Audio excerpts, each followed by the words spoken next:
اعوذ باللہ من الشیطان الرجیم بسم اللہ الرحمن الرحیم ان اللہ وملائکتہ یصلون علی النبی یا ایھا الذین آمنوا صلوا علیہ وسلموا تسلیما اللہم صل علی محمد وآل محمد۔ السلام علیکم ناظرین، امید کرتے ہیں کہ آپ خیریت سے ہوں گے اور دعا بھی یہی کرتے ہیں کہ آپ جہاں بھی ہیں آپ خیر و عافیت کے ساتھ رہیں۔ ہمارا جو موضوع سلسلہ چل رہا ہے وہ اخلاقیات کے موضوع پہ اور ساتھ ہی ساتھ نہج بلاغہ سے کچھ نہ کچھ کوٹیشنز جو ہیں ہم اقوال امیر المومنین حضرت علی بن ابی طالب علیہ السلام کہ ہم نوٹ کر رہے ہیں۔ ظاہر سی بات ہے کہ ہمارے لیے ایک بہت ہی عظیم چیز ہے یہ نہج بلاغہ، قرآن، صحیفہ سجادیہ، صحیفہ علویہ، صحیفہ فاطمہ زہرا سلام اللہ علیہا اور دیگر کتابیں کہ جس کے ذریعے سے انسان زندگی گزار سکتا ہے۔ آپ دیکھیں دنیا بھر میں جتنے بھی موٹیویشن اسپیکرز جو ہیں ماشاءاللہ سے وہ کئی لوگوں کی کتابیں پڑھا کرتے ہیں۔ تو جہاں تک میں سمجھتا ہوں کہ اگر ہم نہج بلاغہ کو صحیح سے پڑھیں تو ہمارے لیے قرآن اور نہج بلاغہ کو صحیح سے پڑھیں تو جہاں تک میرا خیال ہے کہ انسان اپنی زندگی بہتر انداز میں سنوار سکتا ہے، کیونکہ انسان کی زندگی کے تمام قواعد و ضوابط، رہنے کے طریقے، کس طرح رہنا چاہیے، کہاں پر رہنا چاہیے، کس معاشرے میں رہنا چاہیے، اور انسان اپنے آپ کو زیر سے زبر کس طرح بنا سکتا ہے اور اپنے آپ کو برتر کیسے بنا سکتا ہے، وہ ظاہر سی بات ہے کہ قرآن میں اور نہج البلاغہ میں موجود ہے۔ اب ظاہر سی بات ہے قرآن خدا کا کلام ہے اور نہج البلاغہ جو ہے اللہ کے ولی اور رسول کے مسیح حضرت علی مرتضیٰ کا کلام ہے۔ تو اب بات یہاں پر یہ ہے کہ انسان کو اپنی زندگی میں کچھ ایسی صفتیں، کچھ ایسے صفات اپنانے چاہیے کہ وہ انسان بلند سے بلند ہوتا چلا جائے۔ اب دیکھیں ہم لوگ کیا کرتے ہیں اپنی زندگی میں، ایک بچہ جب پیدا ہوتا ہے تو ماں باپ کیا کرتے ہیں، اس کو لے کے جا کے اسکول میں داخلہ کروا دیتے ہیں، ایڈمیشن کروا دیتے ہیں۔ وہ الگ بات ہے کہ آج کے معاشرے میں بچے کو 2.5-3 سال میں ایڈمیشن کروایا جاتا ہے، مگر ایک طریقے سے یہ صحیح نہیں ہے، کیونکہ اگر آپ کو تربیت کا اگر صحیح راستہ دیکھنا ہے تو سب سے پہلے انسان کا اپنا گھر ہے جہاں پر اس کی تربیت ہونی چاہیے۔ جیسی تربیت ماں کرتی ہے، جیسی تربیت ماں اور باپ، والد اور والدہ مل کے ایک بچے کی کیئر اور تربیت کر سکتے ہیں، ویسا دنیا میں کوئی بھی نہیں کر سکتا، چاہے وہ کوئی انسٹیٹیوٹ ہو، چاہے وہ اسکول ہو، چاہے وہ کالج ہو۔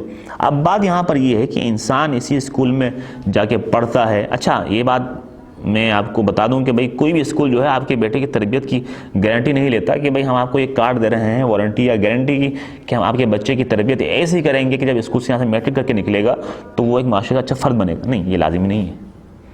انسان تربیت کہاں سے پاتا ہے؟ اپنے سوسائٹی سے، اپنے معاشرے سے، اپنے بڑوں سے، اپنے ماں باپ سے، اپنے گھر سے۔ اب جیسا بڑا کریں گے ویسے ہی ظاہر سی بات ہے بچے بھی کریں گے۔ اب یہی انسان اسکول سے بڑھ کر آگے جا کے میٹرک کر لیتا ہے، بڑا بن جاتا ہے، معاشرے میں سلام کلام کرنے کی حد تک پہنچ جاتا ہے، بڑوں کے ساتھ بیٹھنے کے حدود میں آ جاتا ہے۔ اب جب یہی انسان یونیورسٹی میں چلا جاتا ہے، کالج میں چلا جاتا ہے تو ظاہر سی بات ہے کہ وہ ایک معاشرے میں آ چکا ہے۔ اس کو کچھ ایسے صفات اپنانے چاہیے، کچھ ایسی خصلتیں اپنانی چاہیے، کچھ ایسے صفات کا علم ہونا چاہیے کہ جس کے ذریعے سے وہ معاشرے میں، سوسائٹی میں رہ سکے، بیٹھ سکے۔ اب بات یہاں پر یہ ہے کہ امام علی علیہ السلام اس بارے میں کیا فرماتے ہیں کہ انسان کو کیا کیا خصلتیں اپنانی چاہیے، کن خصلتوں کا علم ہونا چاہیے اور کیا خصلتیں ہونی چاہیے۔ اب یہاں پر حکمت نمبر 54 نہج البلاغہ میں آپ اس حوالے کو دیکھ سکتے ہیں۔ اس میں میرے مولا امیر کائنات حضرت علی بن ابی طالب علیہ السلام فرماتے ہیں وقال علیہ السلام لا غنی کالعقل، بھئی عقل سے بڑھ کر کوئی ثروت مندی ہے ہی نہیں، عقل سے بڑھ کر کوئی امیری نہیں ہے، کوئی مال نہیں ہے۔ اس کا مطلب کیا ہوا؟ اس کا مطلب یہ ہوا کہ اگر آپ کے پاس عقل موجود ہے، اللہ نے ہر انسان کو عقل جیسی نعمت عطا کی ہے۔ اب الگ بات ہے کہ وہ استعمال کس طرح سے کرتا ہے، اس کو استعمال کرنے کا طریقہ آتا بھی ہے نہیں ہے۔ اب اگر یہ انسان عقل کے زور پر کام کرے تو معاشرے میں ایک اچھا فرد بن سکتا ہے۔ اللہ نے ہر انسان کو عقل جیسی نعمت عطا کی ہے۔ اب وہ الگ بات ہے کہ ہر انسان اس کو استعمال صحیح بھی کر لیتا ہے، غلط بھی کر لیتا ہے۔ اگر وہ صحیح کر لیتا ہے تو ظاہر سی بات ہے اشرف المخلوقات کی لسٹ میں آ جاتا ہے، اور اگر وہ صحیح نہیں کرتا ہے اور یہی عقل کا غلط استعمال کرتا ہے تو ظاہر سی بات ہے نمرود، فرعون اور شداد کی طرح وہ بھی جہنم میں جائے گا۔ وہ صراط مستقیم کی راہ پر نہیں ہے۔ اب بات کیا فرما رہے ہیں کہ عقل سے بڑھ کر کوئی امیری نہیں ہے، کوئی ثروت مندی نہیں ہے، اور ساتھ ساتھ ولا فقر کل جہلی، اور جہالت سے بڑھ کر کوئی بے مائگی نہیں ہے، اور جہالت سے بڑھ کر کوئی فقیری نہیں ہے۔ یہ جو جہالت جو ہے نا انسان کو ایک بہترین انسان کو بدترین بنا دیتا ہے، یہ جہالت جو ہے انسان۔ اچھا جہالت کس طرح؟ یہ زبان انسان کے پاس ایک چھوٹا سا ٹکڑا ہے، زبان گوشت کا ٹکڑا، کہ جس کے ذریعے سے انسان جاہل بن سکتا ہے۔ اب میں صرف بچوں کے لیے نہیں کر رہا، اکثر وہ یہ کہتے ہیں نا کہ اگر خدا نخواستہ بلند آواز میں بات کی جائے تو بھائی بدتمیزی کر لی، یا آپ جو ہے جہالت کر رہے ہیں۔ نہیں، بلند آواز میں بات نہیں کرنی چاہیے انسان کو۔ ہاں اگر آپ حق پر ہیں، آپ کو یقین ہے کہ آپ صحیح بول رہے ہیں، سامنے والا غلط بول رہا ہے، چاہے وہ کوئی بھی ہو، تو آپ کو اپنے حق کی آواز کو بلند کرنا چاہیے۔ یہ یقین جانے کہ میں بات نہیں کر رہی، یہ ہمارے ائمہ نے سکھایا ہے، یہ ہمارے معصومین نے سکھایا ہے، یہ قرآن ہمیں سکھاتی ہے کہ حق کو پرچار کرنے کے لیے کسی عمر کی قید نہیں ہے، کسی وقت کے اندر انسان لمٹ میں نہیں ہے۔ حق کو بلند کرنا ہر انسان کو آنا چاہیے، چاہے وہ بچہ ہو، چاہے وہ بڑا ہو، چاہے وہ جوان ہو، ہر طبقے کے لیے شرط ہے کہ وہ حق کو بلند کرے۔ اگر وہ حق کو بلند نہیں کر رہا، حق پر خاموش ہے، تو یقین جانیے وہ ظلم کا ساتھ دے رہا ہے۔ تو اس لیے یہاں پر انسان کو عقل کو سامنے رکھ کر زبان سے الفاظ ادا کرنے چاہیے، پھر وہ حق پرستی کہلائے گی۔ ہاں عقل کو پیچھے رکھ کر، عقل کو سائڈ پہ رکھ دیا ہے، عقل سے کچھ بول نہیں رہا ہے اور زبان استعمال کر رہا ہے، تو یقین جانیے اس سے بڑھ کر کوئی جہالت نہیں ہے۔ آگے امام کیا فرما رہے ہیں؟ امام فرما رہے ہیں کہ ادب سے بڑھ کر کوئی میراث نہیں ہے۔ ہر انسان اپنے ماں باپ سے کوئی نہ کوئی میراث پاتا ہے، کوئی مال پاتا ہے، کوئی مکان، کوئی کچھ، مگر اگر میں یہاں پر مؤدبانہ ہر ماں باپ سے یہ گزارش کروں تو یقین جانیے کہ اپنے بچوں کو اخلاق سکھائیے۔ میراث سے اگر ضرورت ہے تو میراث جو ہے سب سے بہترین میراث جو ہے وہ ادب کا میراث ہے۔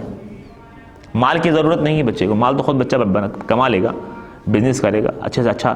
ہر دور جو ہے بدلتا ہوا دور ہے انسان کے لیے، انسان جو ہے ہر دور میں بدلتا رہتا ہے۔ اب بات یہاں پر یہ ہے کہ جب ہر دور میں ظاہر سی بات ہے جو مال آپ کما رہے ہیں وہ انسان، وہ آپ کا بچہ صحیح طور پر استعمال کرے یا نہ کرے، مگر آپ اپنے بچے کو اخلاق سکھا رہے ہیں تو یقین جانیے کہ وہ بچہ اس اخلاق کے ذریعے سے آپ کے مال کو بھی صحیح راستے پر استعمال کرے گا، بیکار راہ پر استعمال نہیں کرے گا۔ تو آپ اپنے بچوں کو اخلاق سکھائیے۔ اور یقین جانیے ایک اور یہاں پر بات کروں، اکثر گھروں میں معاملات چلتے رہتے ہیں کہ بچوں کو ٹوکا جاتا ہے بیچ میں نا کہ آپ چھوٹے ہو، تو یقین جانیے مت ٹوکا کریں۔ اگر آپ ٹوک رہے ہیں تو آپ بچے کے اندر ڈر پیدا کر رہے ہیں کہ وہ حق بات نہیں بول پائے گا، وہ حق بات بولتے ہوئے بھی ڈرے گا کہ میں یہاں پر صحیح بول رہا ہوں یا نہیں بول رہا۔ آپ بولنا سکھائیں، اور بولنا عام طور پر میں یہاں پہ ایک بات کر رہا ہوں، بکواس کرنا نہیں سکھائیں۔ آپ کیا سکھائیں یہاں پہ؟ آپ یہ سکھائیں کہ بولنا کیسے ہے، کس طرح سے بات کرنی ہے۔ اگر کوئی بچہ ہے تو اس سے کس طرح سے بات کرنی ہے، اگر کوئی بڑا ہے تو اس سے کس طرح سے بات کرنی ہے، اگر کوئی ہم عمر ہے تو اس سے کس طرح سے بات کرنی ہے۔ جو عقل جو ہے نا، میں بار بار یہ ماں باپ کا سلسلہ لے کر آ رہا ہوں تربیت کے حوالے سے، تو یقین جانیے اس لیے لے کر آ رہا ہوں کہ اگر تربیت کے حوالے سے کوئی بھی اہم چیز ہے، اہم شخصیات ہیں، تو وہ ماں اور باپ سے بڑھ کر کوئی نہیں ہے۔ اب آگے بات ہے ولا میراث کل ادبی، اور ادب سے بڑھ کر کوئی میراث نہیں ہے۔ ولا ظہیرہ کل مشاورتی، اور مشورے سے زیادہ کوئی چیز معین و مددگار نہیں ہے۔ مطلب یعنی کہ اگر آپ مشورہ کر رہے ہیں تو یقین جانیے کہ آپ، اچھا دیکھیں یہاں پر میں تھوڑی تفصیل کر لوں کہ جب ہم خود سوچتے ہیں اپنے ذہن سے تو ظاہر سی بات ہے کہ ہم ایک فرد واحد سوچ رہے ہیں نا۔ اگر اسی معاملے میں اگر ہم کسی 2 3 4 5 6 بندوں سے مشورہ کر لیں تو یہاں پر کتنے لوگوں کی عقلیں یہاں پر استعمال ہو رہی ہیں۔ پہلے فرد واحد کی ہو رہی تھی، یہاں پر 3 4 5 6 7 لوگوں کی جو ہے عقلیں استعمال ہو رہی ہیں یہاں پر۔ اب یہاں پر جب 3 4 5 6 لوگ عقل اپنی استعمال اپنے عقل سے زور لگائیں گے اس بات پر، تو یقین جانیے کہ اس فعل امر میں، اس امر میں انسان بہتر کام کر سکتا ہے، بہتر مشورہ کر سکتا ہے۔ ہاں یہ بات تو واضح ہے کہ انسان ہمیشہ اپنے بارے میں وہ خود بہتر جانتا ہے۔ ایسی بات ہے کہ میرے بارے میں کوئی دوسرا نہیں جانتا، ہاں میرے نام کے بارے میں جانتا ہوگا، میرے جسم و قامت کے حوالے سے جانتا ہوگا، میرے اخلاق کے بارے میں یا میرے بدکرداری کے حوالے سے، مطلب خدا نہ خواستہ، تو یعنی کہ یہ جو ظاہراً چیزیں جو ہیں اس حوالے سے انسان تو جانتا ہوگا، دوسرا انسان تو ضرور جانتا ہوگا۔ اور یہاں پر بات یہ ہے کہ انسان کی جو اندرونی چیزیں ہیں وہ کیا سمجھتا ہے، کیا بولتا ہے، کیا چاہتا ہے یا کیا کرنا چاہتا ہے، اس نے کیا ہے، یا تو خدا جانتا ہے یا تو انسان خود جانتا ہے۔ ایک یہ چیز کہی جاتی ہے نا کہ بھئی میں اس کو بہت جانتا ہوں، نہیں، کوئی کسی کو نہیں جانتا۔ اگر انسان نے اپنے نفس کو پہچان لیا تو یقین جانے کہ وہ خدا کو بھی جانتا ہے، اگر وہ اپنے آپ کو بھی نہیں جانتا تو یقین جانے کہ وہ کسی کو نہیں جانتا۔